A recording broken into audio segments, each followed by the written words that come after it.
This is one I've been waiting for anxiously. One of my dear friends and mentors, and really one of the most inspiring and thoughtful leaders in the end of life space, and in my mind in healthcare, is Dr. Ira Byock. Thanks for being here, Doctor. Michael, it's a pleasure to be with you. Thanks for asking. Of course.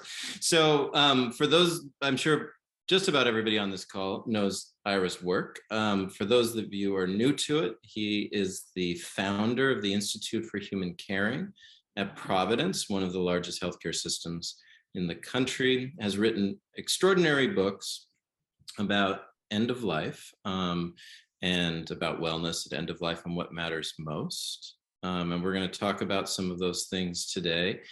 So Ira, we talk about, or people talk about this term, the good death, which makes many of us who work in this space have an immediate reaction. What is your response to those two words together?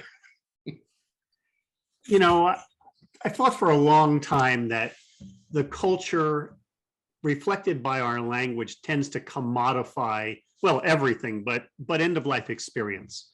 And my avoidance of the term good death stems from a few things, but basically it sort of makes it transactional, as if it's we're objectifying it rather than seeing it as a process and reflecting the qualities that I think we are all aiming toward. What I mean is that first of all, a good death conflates dying and death. Dying is a part of living. Notice it's a gerund, right?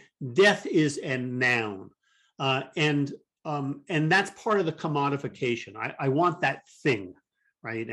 And if I could just get that thing, and the other part, and probably my strongest objections, is that it conflates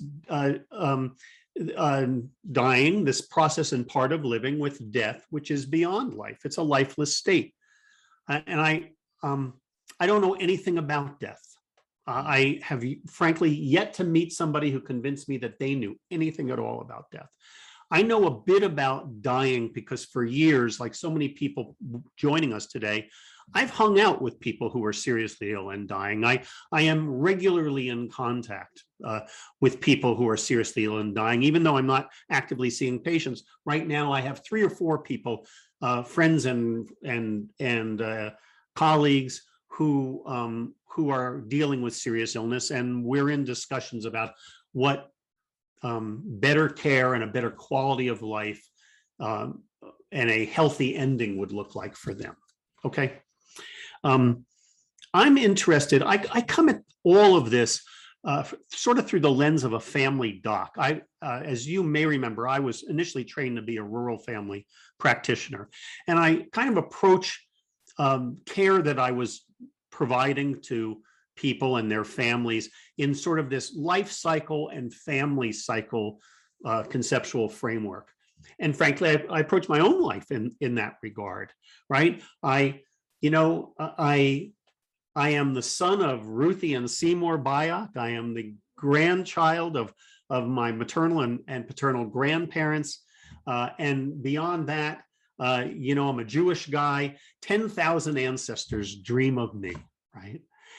That covenant, we belong to one another before we were born, and we will belong to others in our community into an open-ended future. Okay, so that's kind of this mindset that I have, and that fits really well within what I learned in developmental psychology, in pediatrics and older adult care, frankly, in family systems theories and all of that stuff. I think it still has utter validity.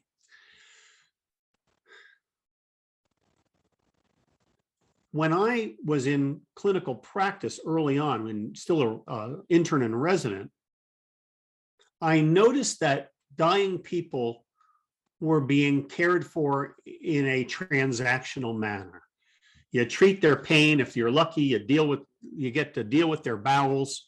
And if they die without pain, well, that's as good as we can do. But basically, we, young doctors steeped in the science and technology of clinical therapeutics felt like we didn't have much to offer, if anything at all. And frankly, when I was being trained, dying people were quite literally down the hole because for their quote unquote privacy, but you got a sense that it was also because it was upsetting. What I learned and what sort of changed my perspective and is relevant to the conversation we're having today is I learned that at least for some people, when we dealt with their pain and their bowels and their major worries, just the basics.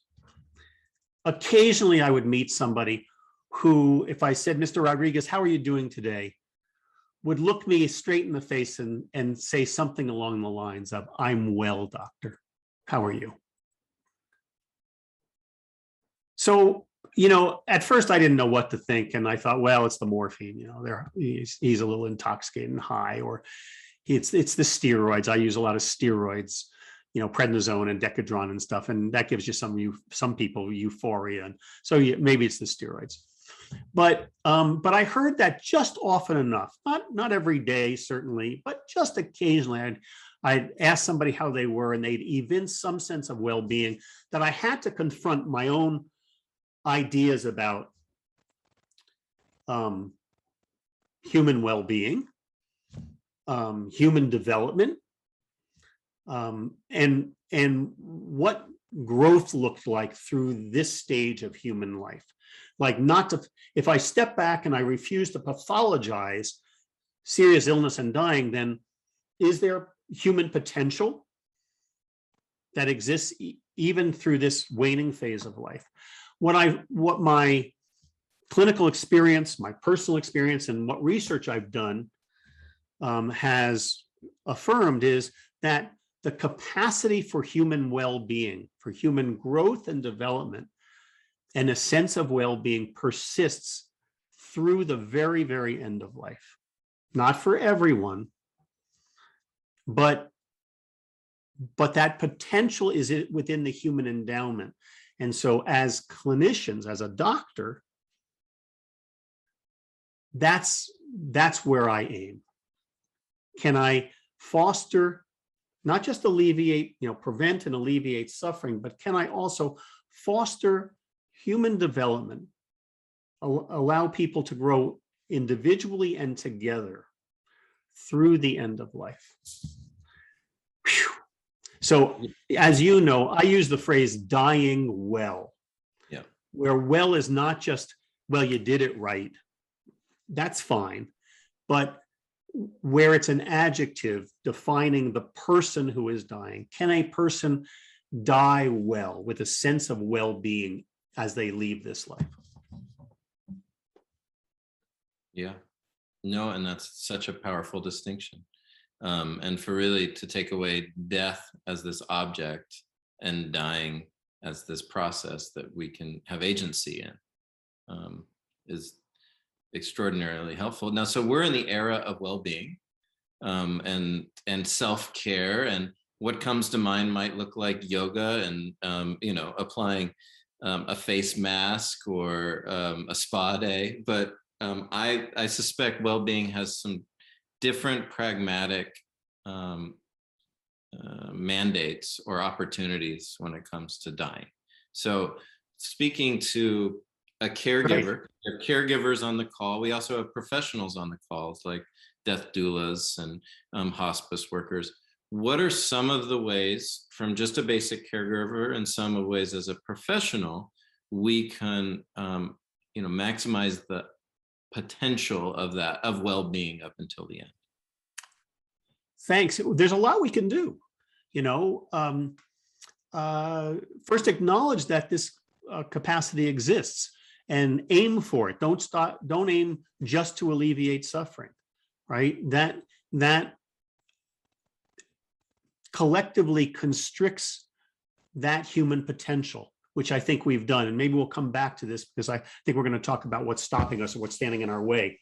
But we have to acknowledge that at least within the human endowment, there is this potential for well-being. Then, one has to do the basics. People have to be sheltered from the elements, clean and dry, right? They need to be warm. They need to be treated in a way that acknowledges that they are a whole person, not just a person with a bowel obstruction in room 312, or who I'm going to be seeing today at home. They have to be seen as somebody who has feelings, who has other people are important to them, has a sense of meaning in their life, a sense of connection to something larger than themselves, whether they use the term God or nature or family that will live on for generations to come. They do have to have their symptoms managed, because while I am here asserting that this is a human experience, a personal experience for individuals and families, if somebody is writhing in pain, it's not their experience is fully biological, medical, and the personal is being excluded because of the severity of their suffering. Beyond that, I have written and worked a lot to illuminate the tasks of life completion, that we're not just ending a life, we're completing a life. We're making sure that our affairs are in order, business and legal affairs. This is pretty structural, but hey, it matters to people, because otherwise people can worry that they haven't made the arrangements so that their families are going to be left with bills to pay, or not knowing how to get into their bank accounts, or not being able to close their Facebook account or whatever. So you have to do that kind of clerical stuff of preparation if you wish, but there's a more tender, intimate part of life completion.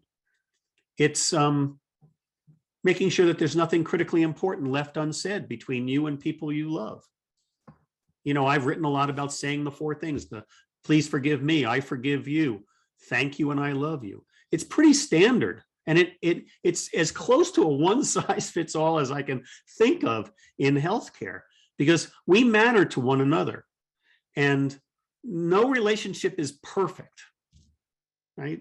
Almost every close and loving relationship, whether it be between parents and children, or spouses or siblings, or the closest of friends, usually have some degree of some history of friction or hurt feelings, sometimes real transgressions.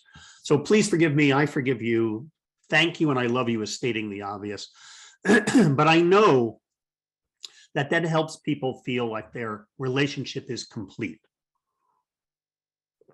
even if it doesn't change, it doesn't end. You don't have to wait till you're on death's door to say those four things.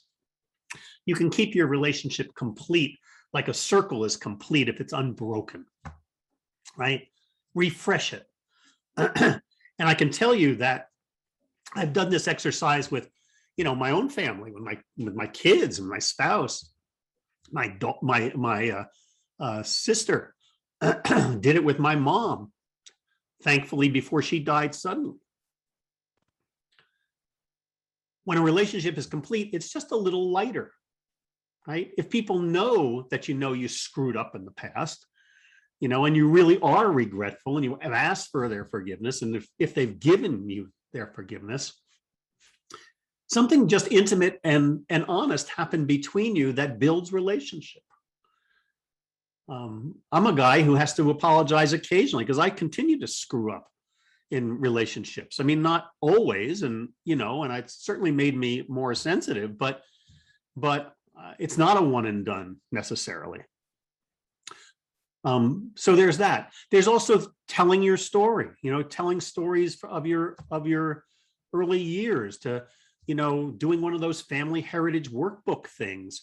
I mean, I have grandsons now who aren't tired of hearing me tell those stories, or have never heard those stories, and at some point they're going to be interested in what Zumpa was like when he was growing up, and who his friends were, and what he did, and all that stuff. There's a chance to in telling one's stories, one reaffirms one's relationship to others and to life and your goals. Part of the person you have to forgive in life is yourself, because you screwed up, embarrassed yourself shamefully, maybe at times, but you also mundanely may not have reached your lifelong goals. So there's that. And then for me, one of the sort of developmental landmarks is to, and task work too, is to honor and celebrate one's life and relationships. Here's where one's individual development and family development intersect. Right? We know we matter to one another. Can we honor and celebrate life and relationships before we leave this life? Again, these are pretty tangible, achievable goals for many, many people. You don't have to be a meditator or a fully enlightened being to die with a sense of well-being. And it matters not only to the person leaving this life, but when somebody dies well and there's nothing critically important left unsaid, the grieving of those they leave behind definitely tends to be lighter. Grief gets really heavy with the would-haves, could-haves, what-ifs, oh, should-haves, wish I had said this, that, never was forgiven, never was acknowledged, never heard dad say, I love you. Those stuff, that stuff we can address and offer people, protecting their potential to grow individually and together and die well. Sorry for being so long-winded, but this is all possible, and it doesn't take a terminal degree to foster this and help people along. This is achievable. Yeah, I mean, your work has inspired in me that to just see the end of life phase as the area where there's the potential for the most healing, which is just is a huge shift, because we see it as a state of decline, but I actually now see it and have coached so many people to like, here's your opportunity to do some amazing healing. The hero's journey can happen right now. But you lay out a lot of things that are available to us, and some things that potentially aren't yet. What is standing in the way of dying well, and what can we do individually? A lot of that you've already indicated. What's immediately available and accessible to us, and what's going to take more social, political, cultural shift? Well, there's been countercurrents in the evolution, social and cultural evolution of how we approach the end of life in America today. Look at us. We have death doulas with us. We have hospice people. There's 5,000 hospice programs across the country. Half of or more of American deaths are touched by hospice care. We have full professorships in hospice and palliative medicine, and textbooks and fellowships, and on and on. We have, oh my gosh, we have psychedelic therapies and research going on in use of psilocybin-assisted therapies to help people to achieve some sense of healing or well-being who are facing a life-limiting illness. All of that is amazing. And for so many people in this country, there is an openness to acknowledge that all about dying is not pathological, that this conversation we're having about well-being is possible. All of that's fabulous, and I don't want to diminish the importance of that social and cultural maturation. On the other hand, we have the profit motive in healthcare and in social services even, and it's commodifying everything. And I think hospice is being devastated, frankly, by the for-profit invasion of hospice care. the wholesale adoption. And I want to be I always say this to be clear, it's not for profit in and of itself. I know some fabulous wholly owned, family owned for-profit hospice programs. I'm not speaking of them, but the vast majority of for-profit hospice programs are investor owned, meaning they're traded on Wall Street. People buy them with their money and rightfully expect a return on their investment. And now they're even private equity owned, which is just trying to flip programs in a time to get their equity investment back in a reasonably short period of time. This is really commodifying hospice care, and I'm seeing the staffing ratios and productivity pressures, and oh my gosh, and the terrible lack of our abilities to treat symptom urgencies in the home, and the fact that doctors in hospice care rarely see patients, all of standing in our way. I think these days, actually a relative few hospice programs would adopt or could legitimately say they embrace this notion of trying to hold human potential through the end of life, allowing people to complete their lives and to grow and develop. Mostly they're trying to make sure they don't suffer, keep them out of the hospital, and serve as many people as possible. And they're actually serving them for less than a week, the large proportion of them. So I think the profit motive is erosive to our higher values, and what to do about it.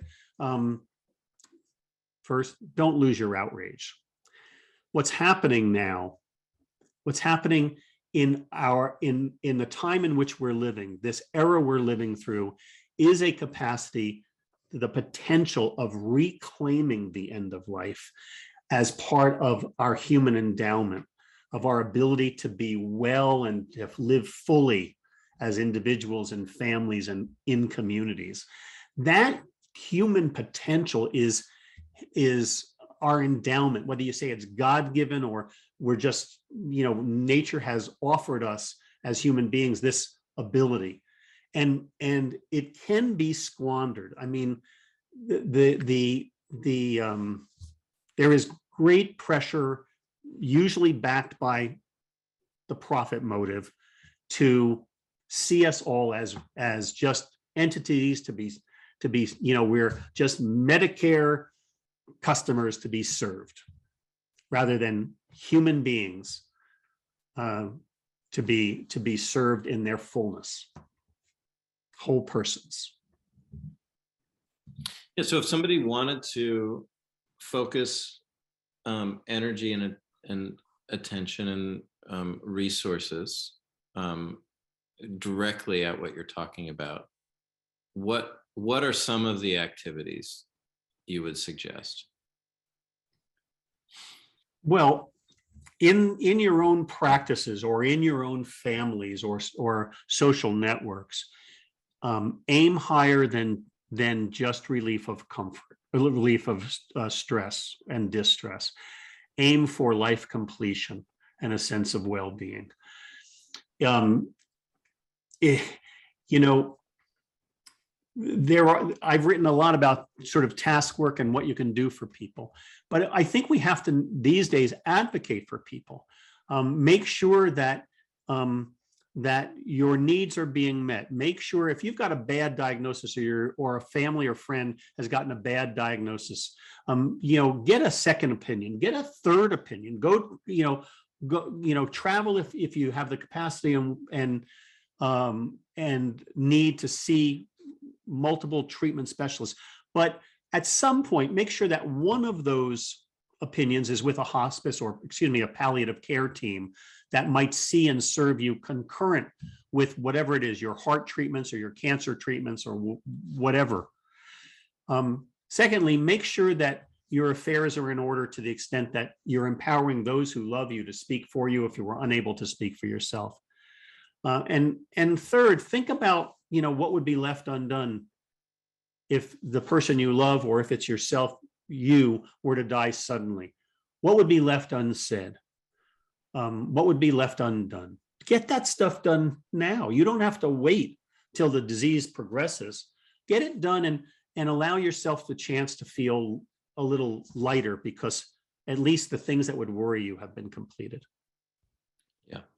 Well, and we're going to go to a couple, those are great operating instructions and opportunities. We're going to go to some of the questions. There's a question from a Providence physician about psychedelics and psilocybin related, but we're going to push that to next week because Anthony Bossis will be here.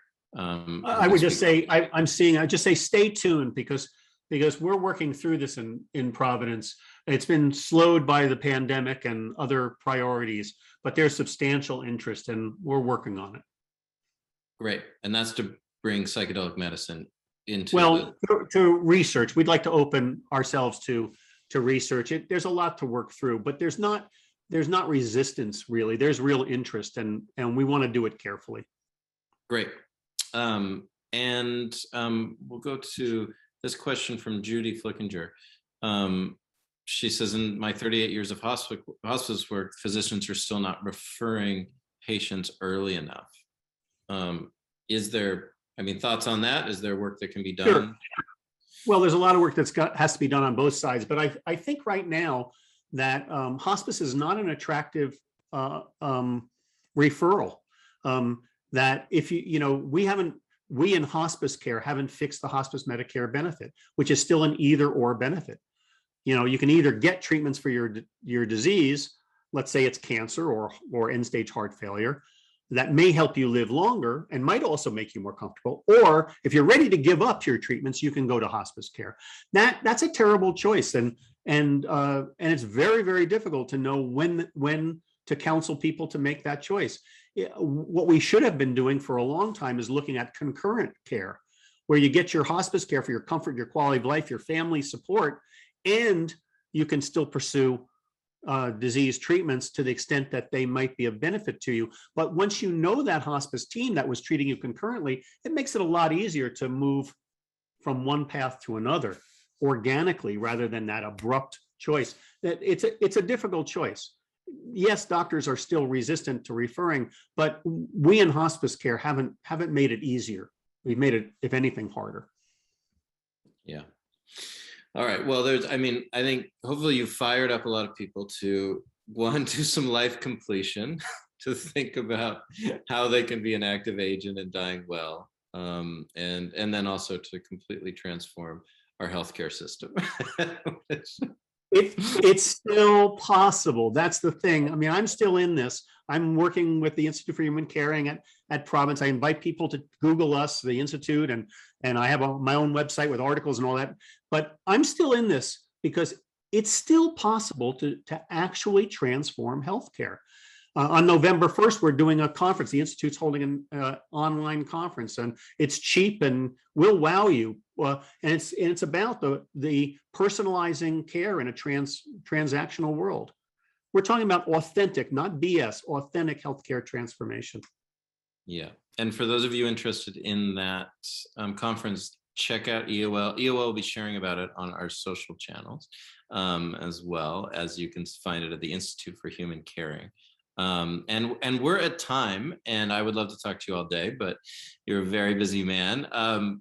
Tune in before we say goodbye to Dr. Ira Byock, just some folks coming up. Our friend, Dr. Anthony Bossis, is next week. We're going to be hearing from Adrian Boise, Sunita Puri, Lucy Kalanithi, and I'm sure I'm forgetting somebody, but an extraordinary, Tracy Gaudet as well. So some great folks coming up in the weeks ahead. Ira, thank you so much for your time. It is always such a pleasure and honor.